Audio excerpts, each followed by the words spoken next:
Even the fireplace had a story. Edie told me the bricks came from the original house, after it sank.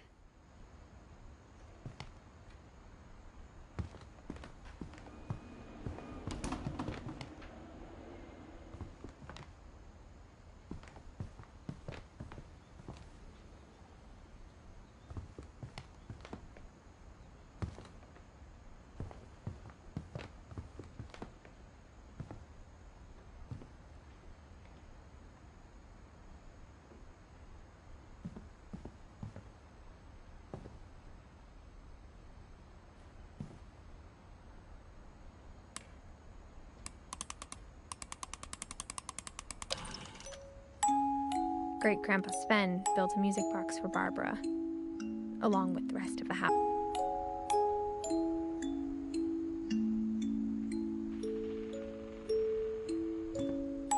Mom always told me to stay out of the basement, so I wasn't too surprised when the key didn't fit.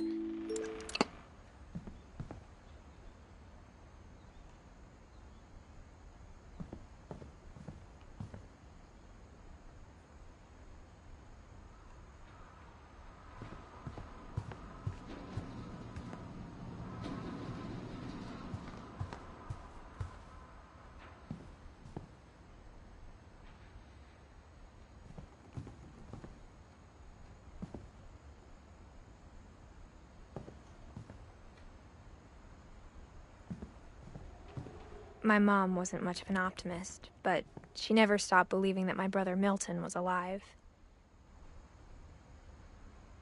A lot of things got left behind in the whirlwind of that last night.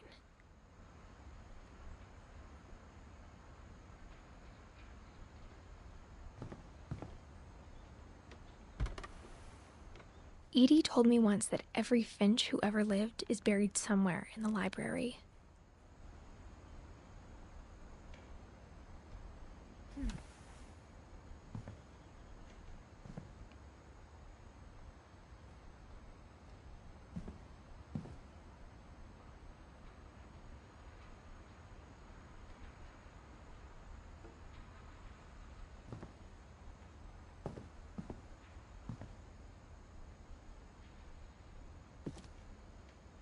After Milton disappeared, Mom sealed up all the bedrooms. Then Edie retaliated and drilled peepholes.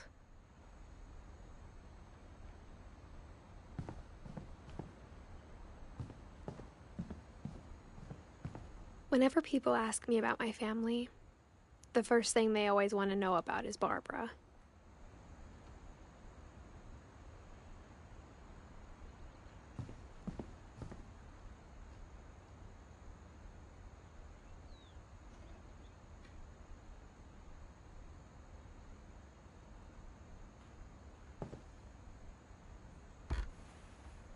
Barbara was a child star for 2 years, until America grew out of it.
My Grandpa Sam spent 7 years sharing a room with his dead brother, Calvin.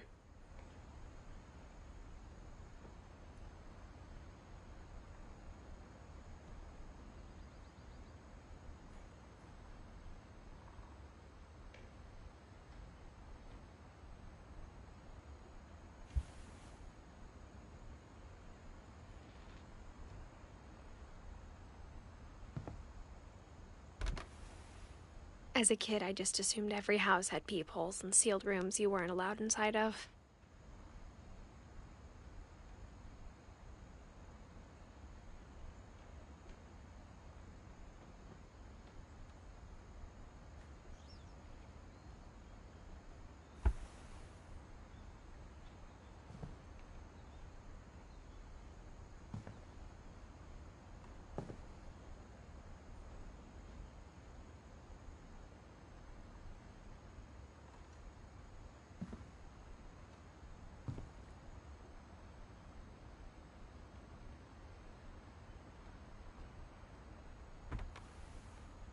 The last time I was in Edith Sr.'s room, I was 10 and she was painting my portrait.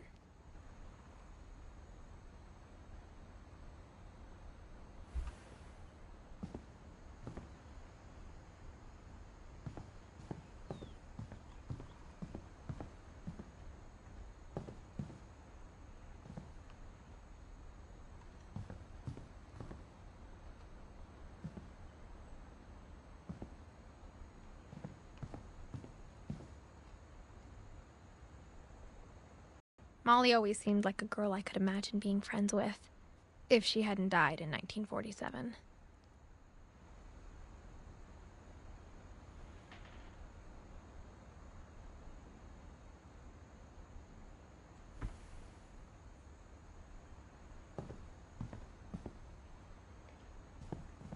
I spent a lot of time playing in Great Uncle Walter's room. I think my mom sometimes regretted not sealing it up.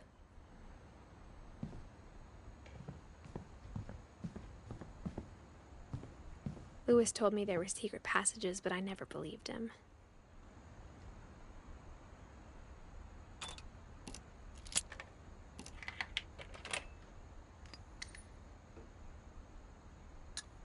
Turns out, my mom was really good at keeping secrets.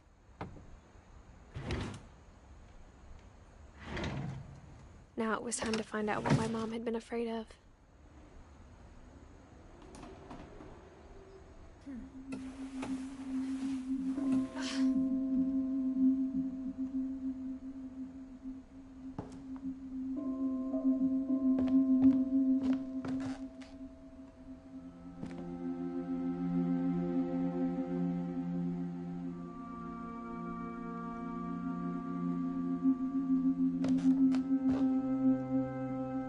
Reading this, maybe it sounds like I had a plan.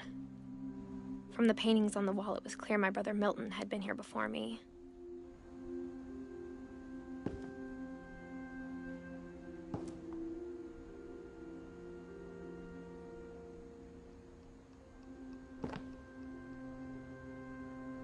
But I had no idea what was behind that door.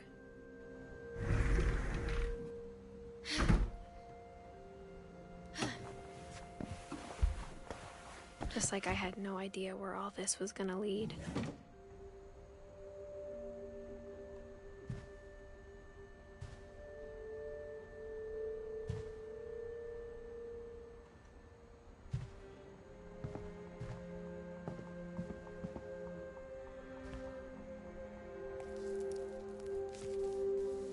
December 13th, 1947. Dear Diary, I'll be gone soon, but I wanted to tell somebody about what's gonna happen. It started when Mom sent me to bed without dinner. I woke up and I was starving, so I looked around for something to eat. The gerbil food was dry, but I didn't mind it.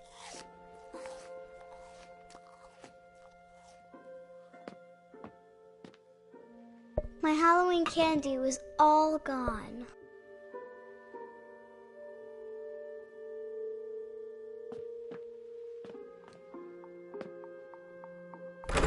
Mom, can I come out now?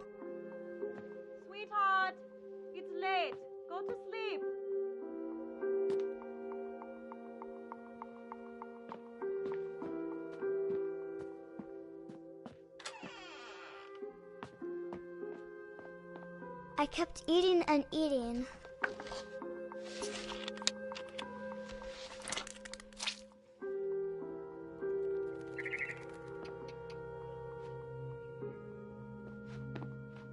I ate a lot of things that night.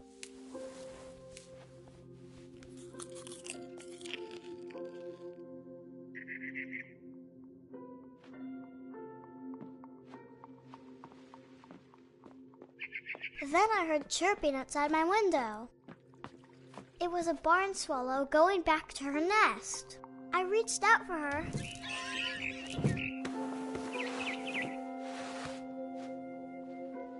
And suddenly, I was a cat.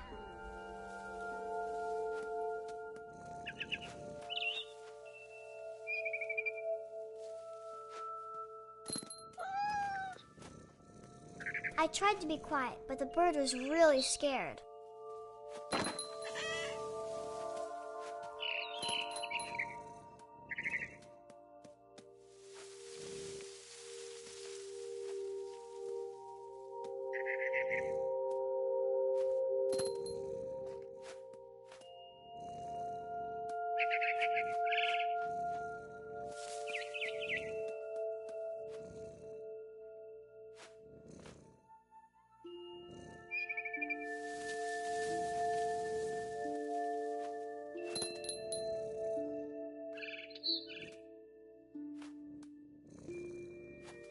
Mom and Dad didn't even look at me.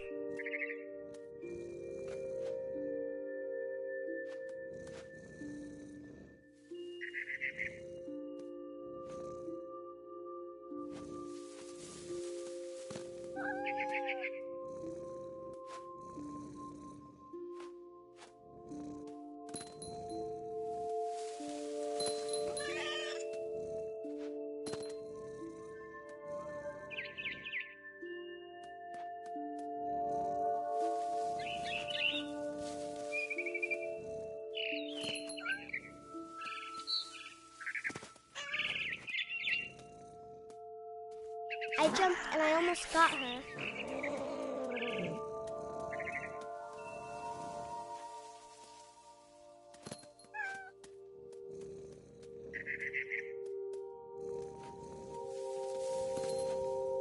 Really tired.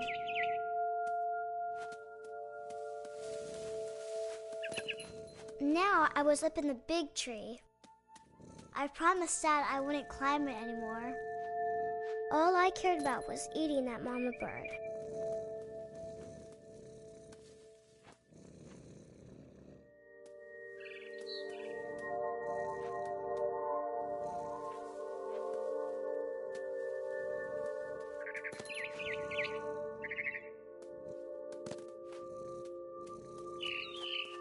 I gobbled her up. And suddenly, I was an owl. First, all I heard was the wind. Then I heard little teeth nibbling in the grass.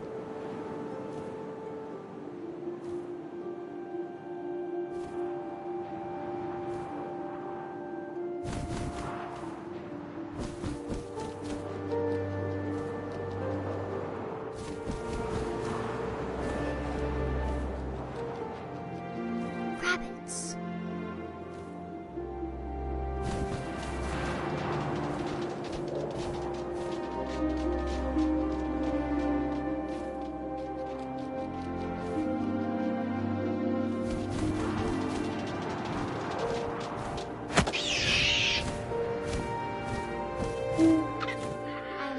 His face looking up and seeing mine through my talons. I swallowed him up, and I didn't chew one bit. Then I flew off to find something bigger.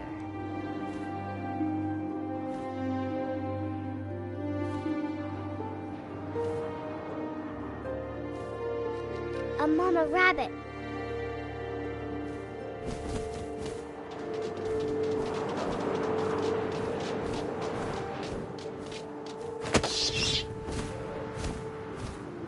She was almost too big to carry. I started choking, but I couldn't stop eating. And Suddenly, I was a shark.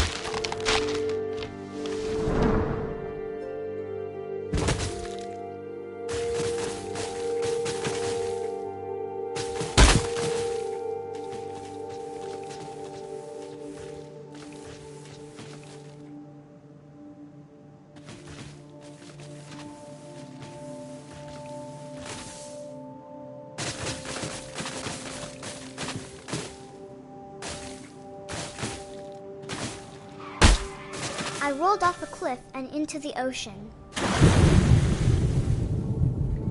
Now, I was hungrier than ever.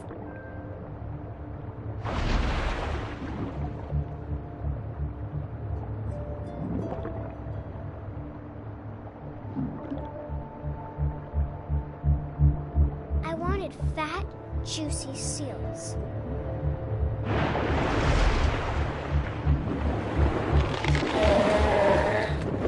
Tore off her flipper, and it tasted really good.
Grabbed on tight.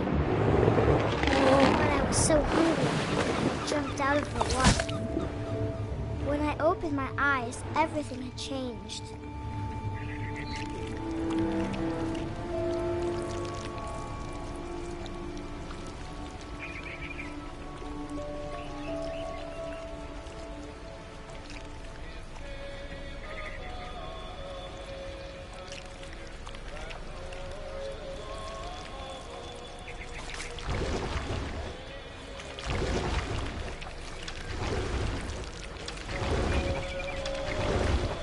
Now I was a monster, and I smelled people everywhere.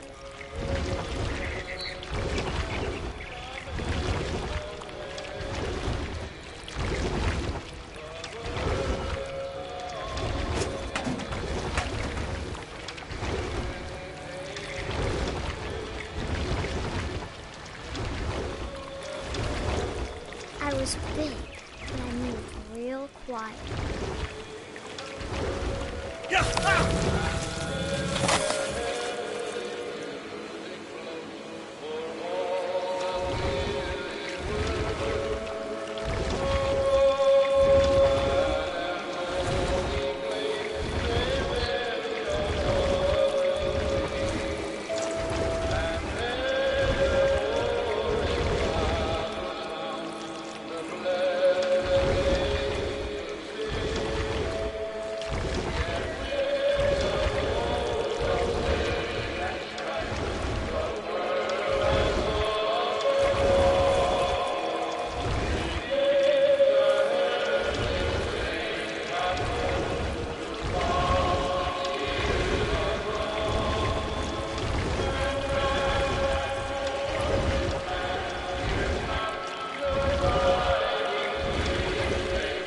To stop, but also I didn't.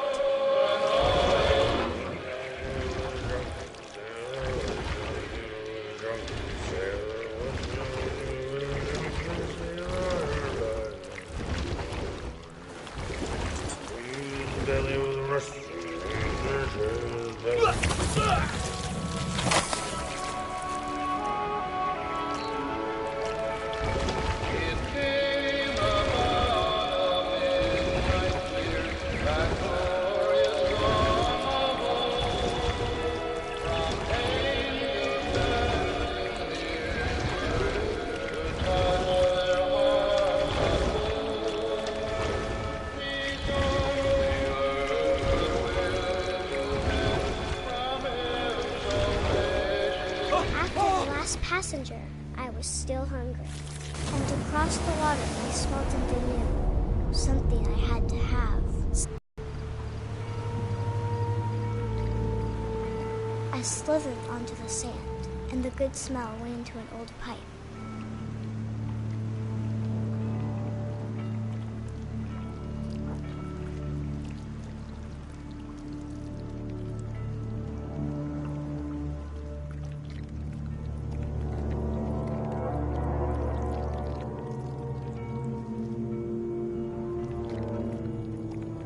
I got closer and closer.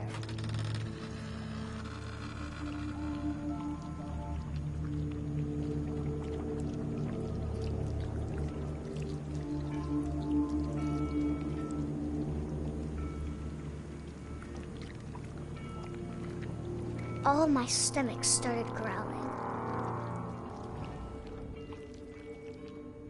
And suddenly, I was me again. I held my breath for a long time, but I couldn't hear anything. I think it's waiting for me to fall asleep.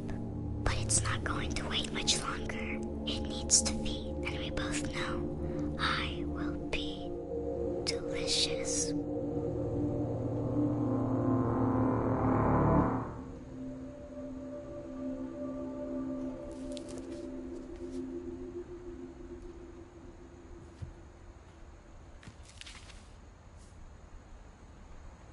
I'm not sure if I believed all of that, but I'm sure Edie would have.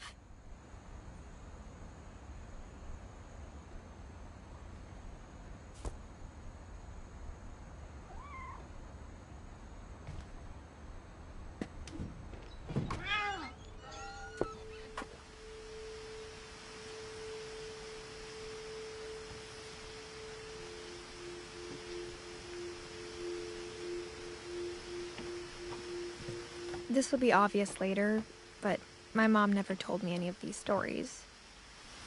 Edie would have, but Mom didn't like bringing up the past. Though, when we adopted a stray kitten, she was the one who named it Molly.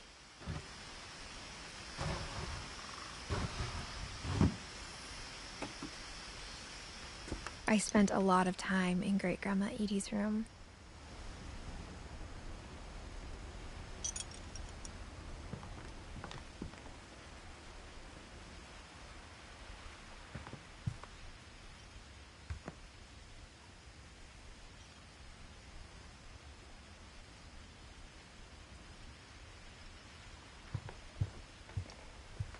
Edie gave a big interview about a mole man living under the Finch house. My mom was furious.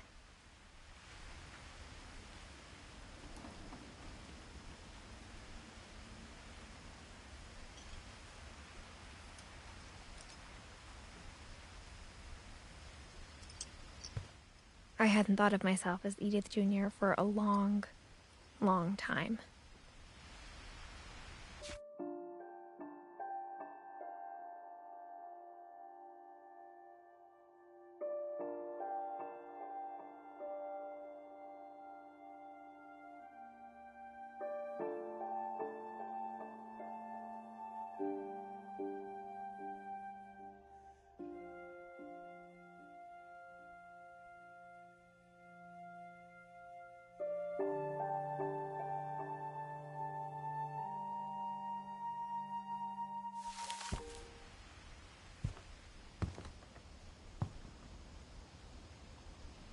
When Edie told people Sven was killed by a dragon, she could also have said he was building a dragon-shaped slide that collapsed.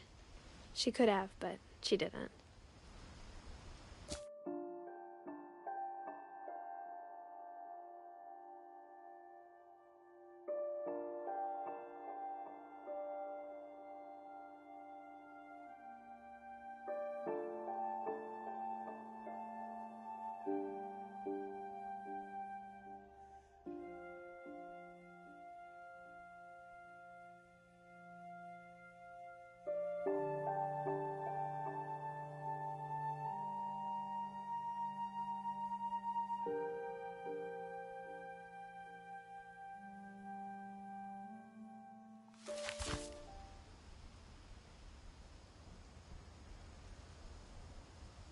even in her 90s.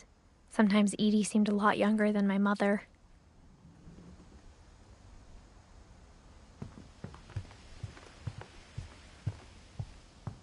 Her room was like a museum. For 500 years, the Finches have been famous throughout Norway for their fortune and misfortune.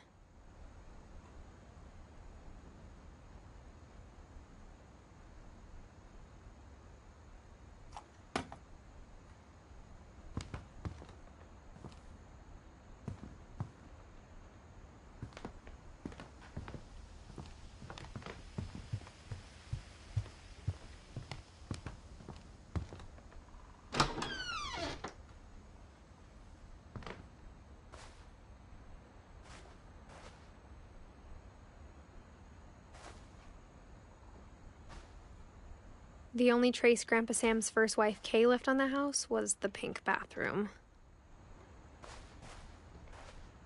It was a pretty big trace.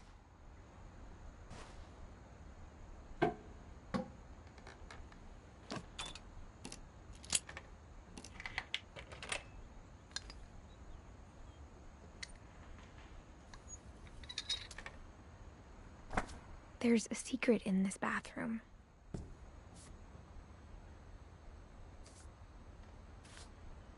It's in the last place you would look. It isn't in the cupboard.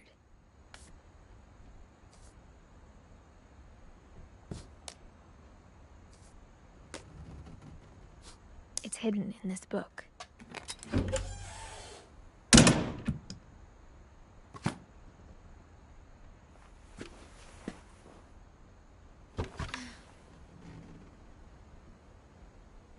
Sven gave Sam an old camera he'd refurbished. He never put it down.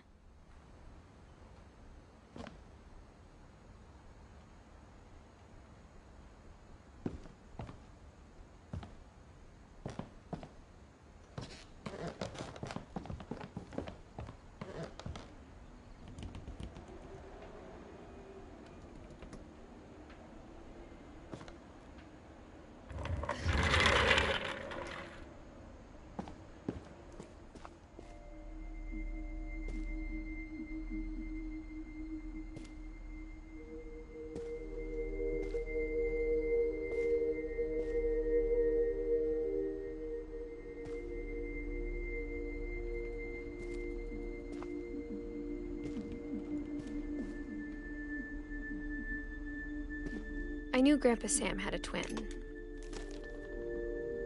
and that he never talked about him.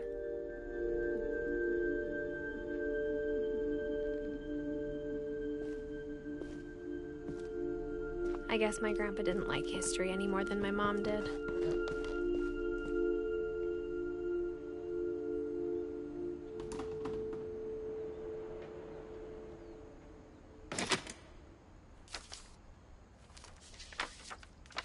How I Want to Remember My Brother by Sam Finch.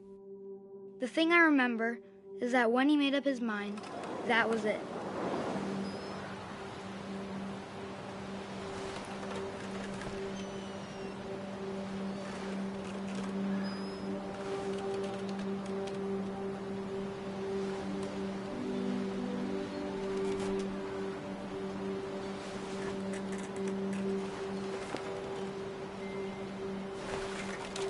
My brother said he'd die before he ate another mushroom. And he did. At Barbara's funeral, he swore he'd never be afraid again. And he wasn't. I think Calvin always wanted to fly. Sam! Calvin! Dinner's ready! Coming! But that day, he finally made up his mind to do it. I told him going around was impossible.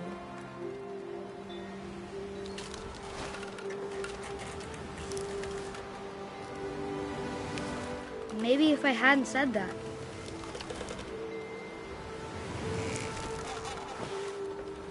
Calvin! I'm not gonna tell you again! Maybe if the wind hadn't picked up.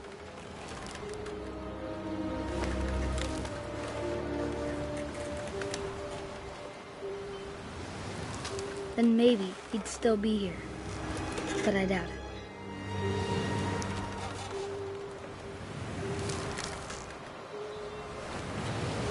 I think he'd already made up his mind. That's what I want to remember about my brother.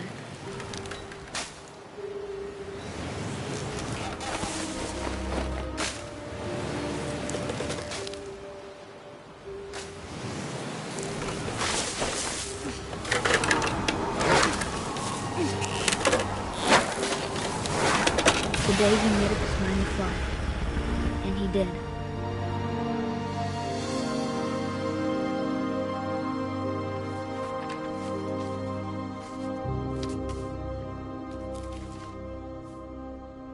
Calvin's story felt strangely familiar. When I was younger, I remember trying to do the exact same thing.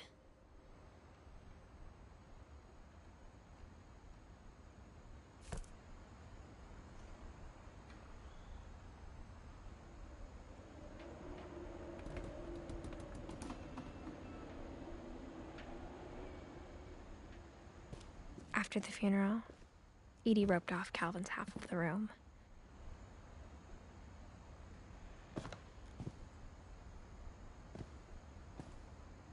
Mom said Grandpa Sam enlisted at 18 and never set foot in the room again.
The passages were a pretty tight fit. They'd obviously been built for smaller hands and bellies.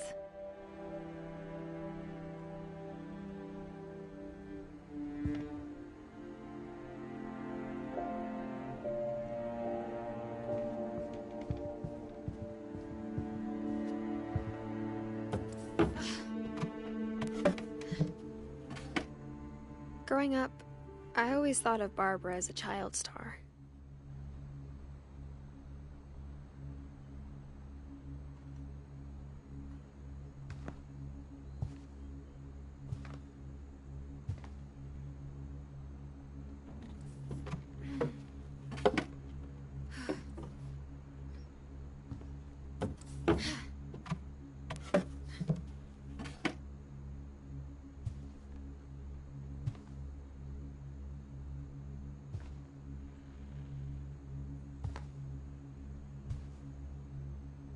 I never thought about how hard it must have been for her afterwards.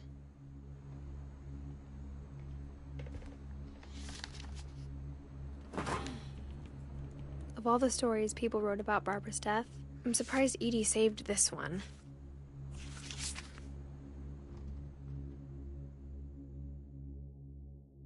Old Jack here with another ghastly tale inspired by America's most unfortunate family.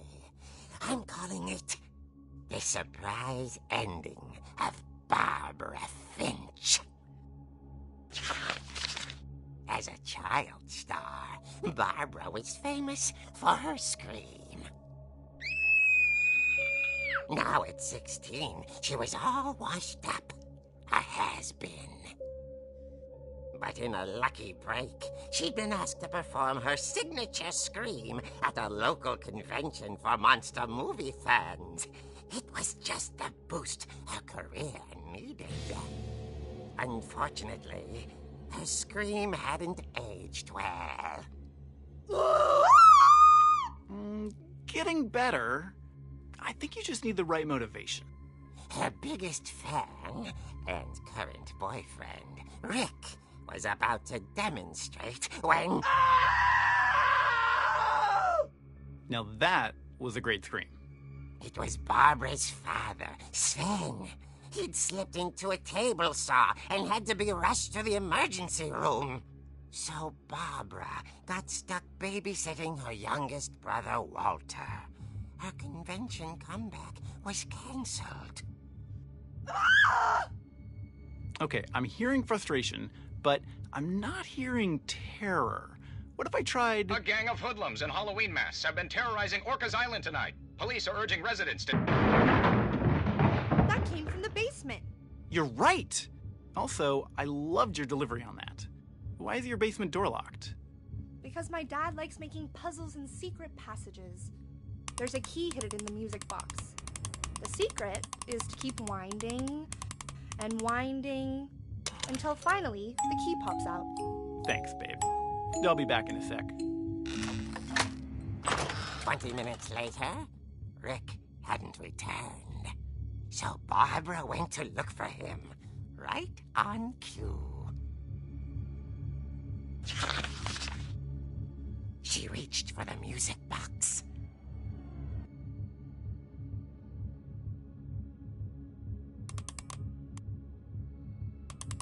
And as she wound the key, she listened for Rick, but the house was silent.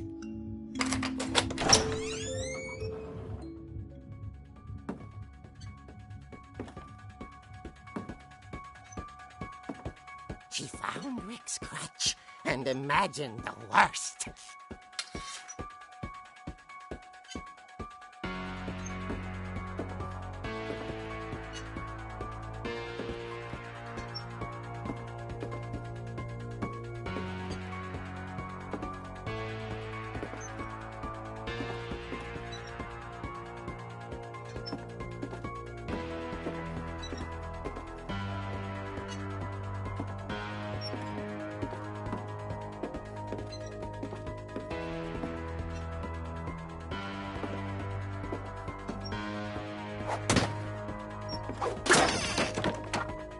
The gang's leader is the infamous Hookman killer, Dr. Carl Hamill, who impaled and then ate his family 10 years ago tonight.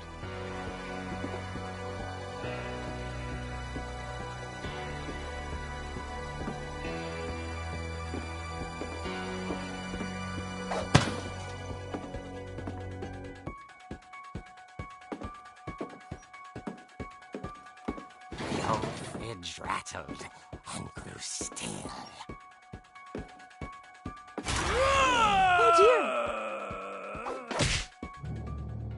Oh! Rick?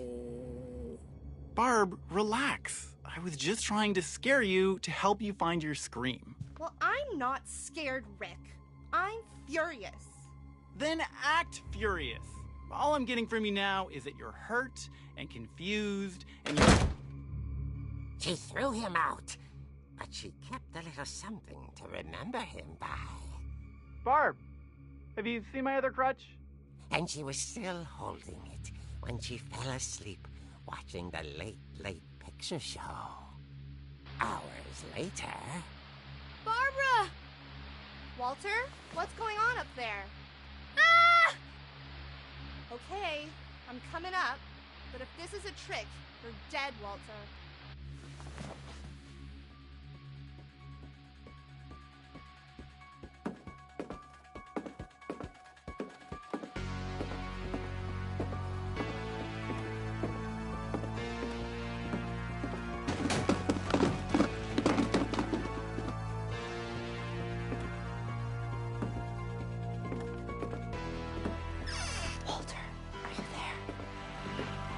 Walter vanished, but his bedside radio was still on. Orcas Island police describe the man as 6 feet tall, with a steel hook for a hand.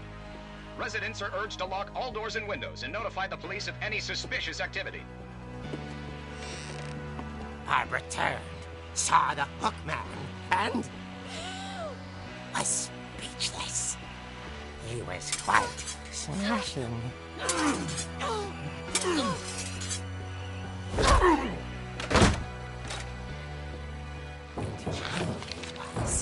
He couldn't get enough of Barbara. Okay, Barbara, there's gotta be another way out of here.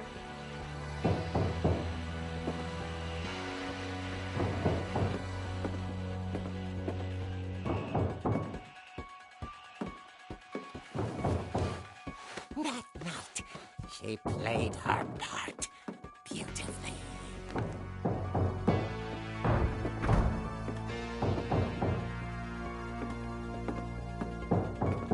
She thought about abandoning Walter, but just couldn't do it.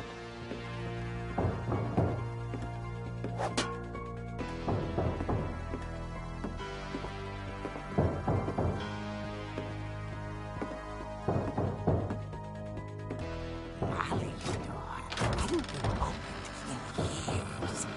The hinges groaned.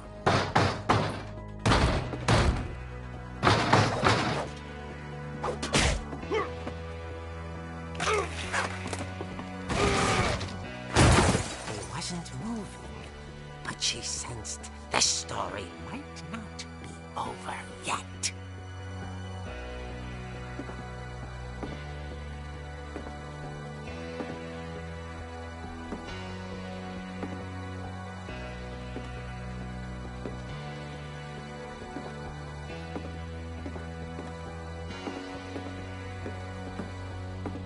The hookman had vanished.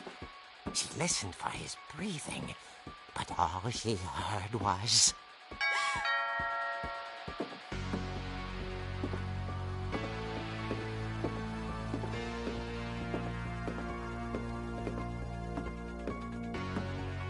someone at the door was dying to speak to young Barbara. At the door, she heard whispering. It was coming from inside the house.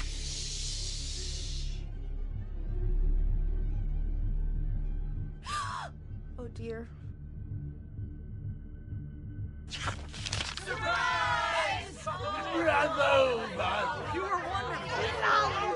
The monsters had come to surprise her. For Barbara, it was a dream come true.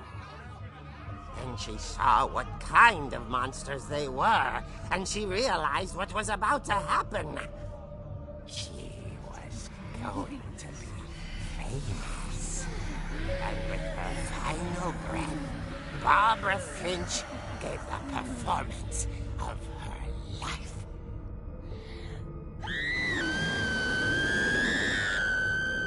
I wasn't there myself, but I hear Barbara was magnificent. Poor girl. She had a taste for stardom. But unfortunately, so did her fans. Of course, the police blamed it all on poor Rick, who disappeared the same night. And little Walter? Hiding under his bed the whole time. He took it all pretty hard, but that's another story. As for Barbara, tucked inside the music box is all they ever found of her. Her ear. Now that's what I call a real eerie tale.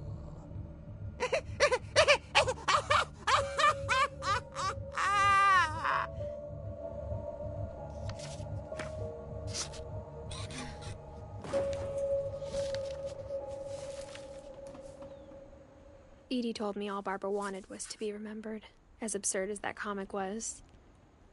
Maybe what Edie saw was a happy ending.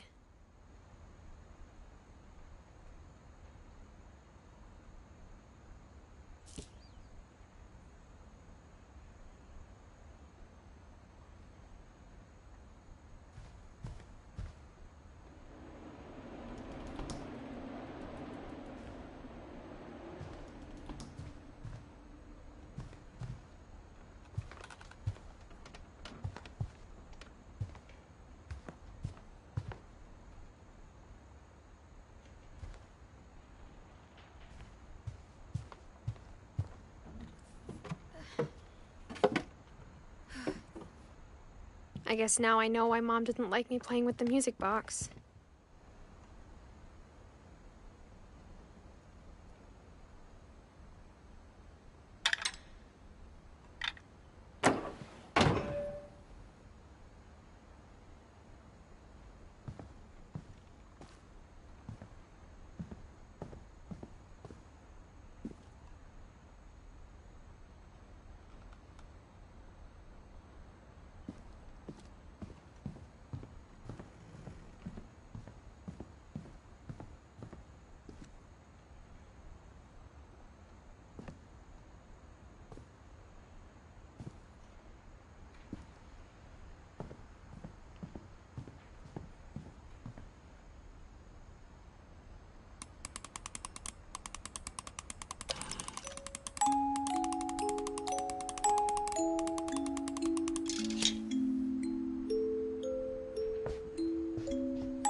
Mom said the basement was off limits, unless I wanted another tetanus shot.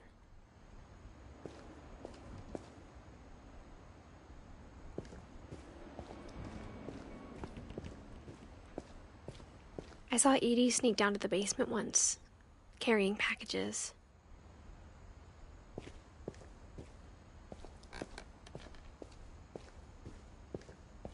I thought maybe she was hiding presents.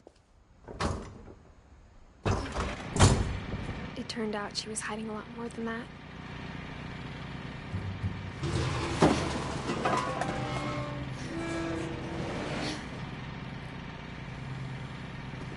I remember asking Mom once about where Walter had gone. She said after Barbara died, he got as far away as he could.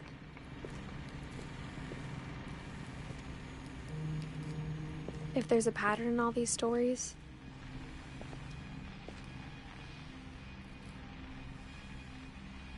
I think it's that none of us has gotten very far.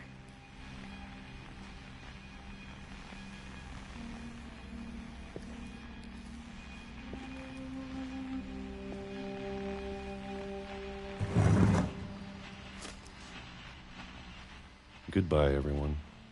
I can't believe I've been down here for 30 years. On that first day, after the shaking started, I didn't think I'd survive a week.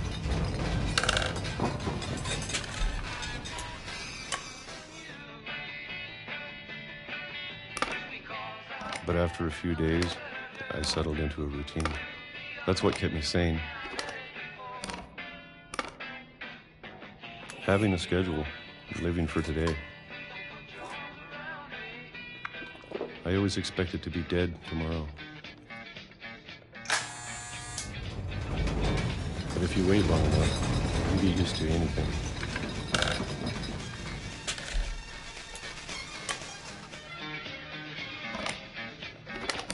Even a monster on the other side of a door starts to feel normal. Almost friendly.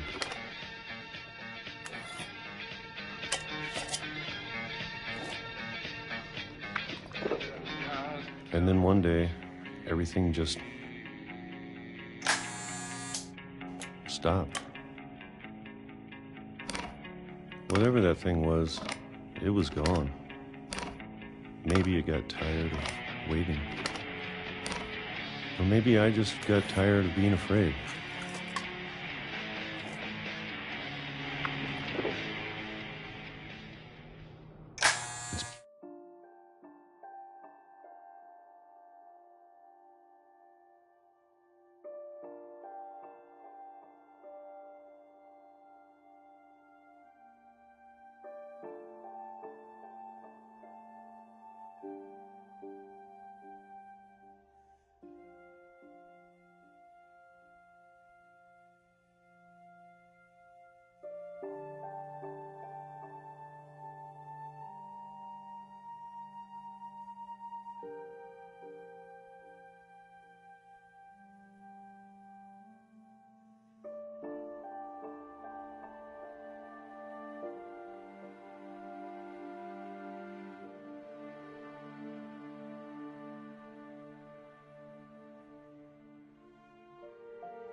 Been a week now, the longest in 30 years. I'm done waiting. I have to leave while I still can.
I know it's out there, somewhere.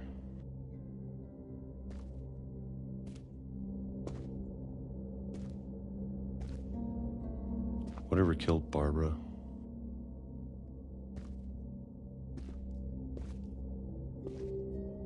And Molly.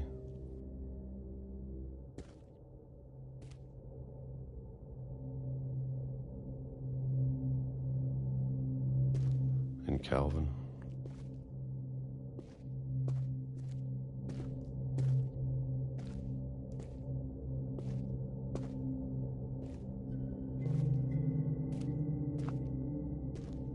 Maybe this is all a mistake. But I need to stop living the same day, even if it kills me.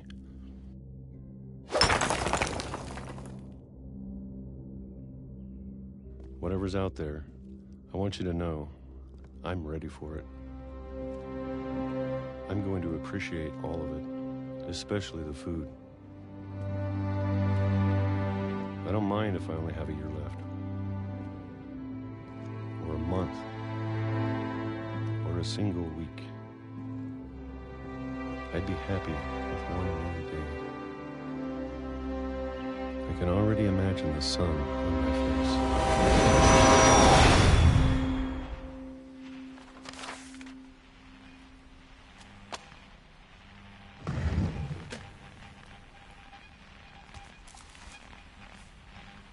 Walter died when I was 6. I can't believe my mom never told me he was down here.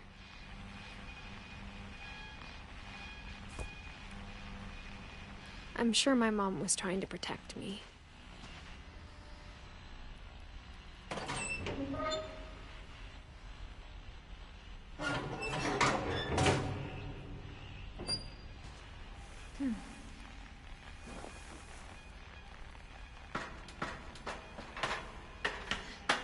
Maybe she was afraid I'd end up like Walter. But if she never told me about an uncle under the house, I can only imagine what else she was hiding. I don't want to make the same mistakes she made, trying to bury something that's still alive.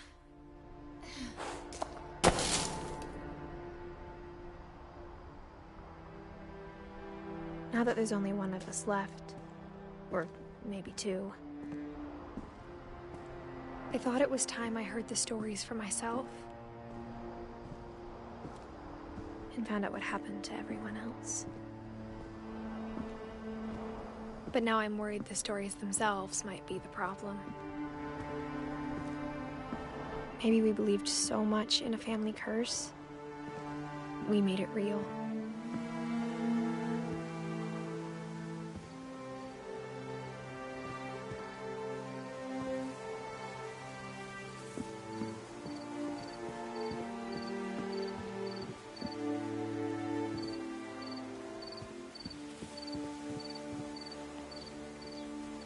I don't know if I should even be writing this.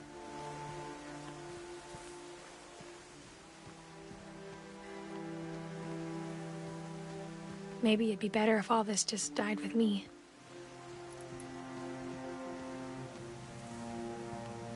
But I thought you should know about your family.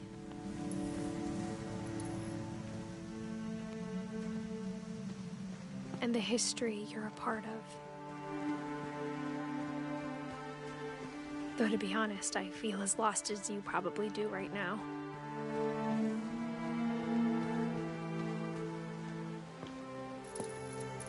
I think the people in these stories believed them, for what that's worth.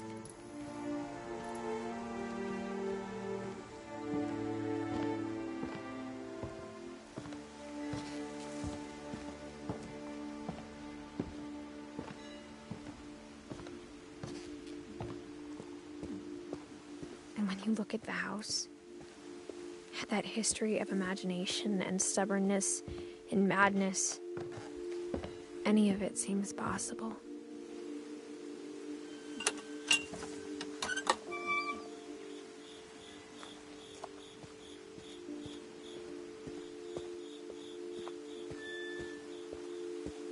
I think we've been surrounded by death for so long, we've just gotten used to it. What kind of family finishes building a cemetery before starting the house?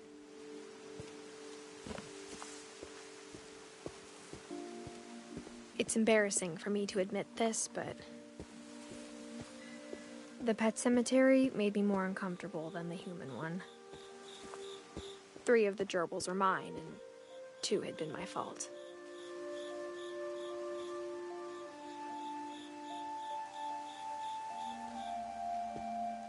Sven built the house, but it was Edie who designed the cemetery.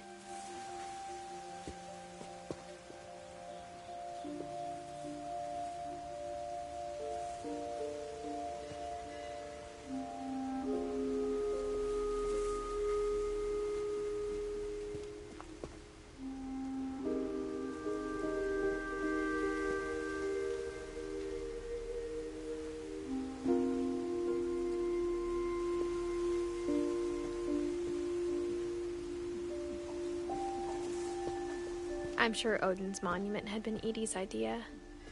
My mom was always trying to move on, but for Edie, the past never went away. She could see it poking out of the water at low tide.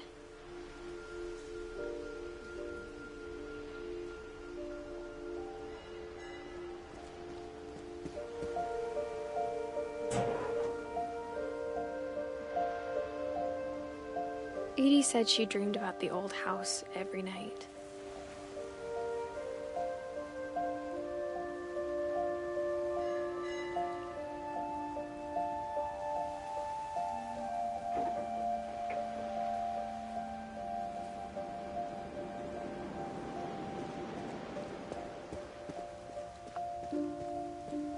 Edie's side was always easier for me to understand.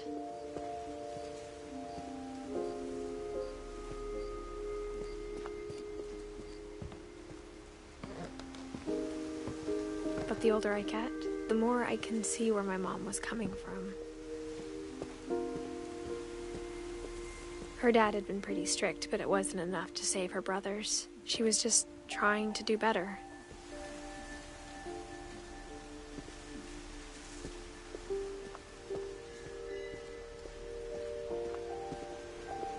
She lost 2 of her brothers, just like I did.